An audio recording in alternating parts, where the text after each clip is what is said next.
Hiniling ng kampo ni dismiss Bamban Tarlac Mayor Alice Guo sa Pasig Regional Trial Court na payagan siyang lumabas pansamantala sa Pasig City Jail.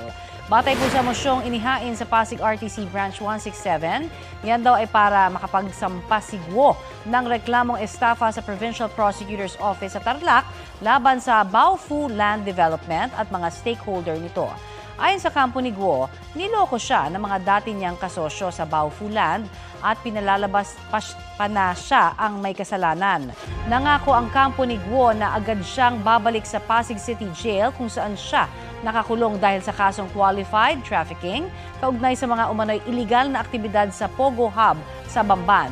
Baofu Land ang developer ng naturang Pogo Hub.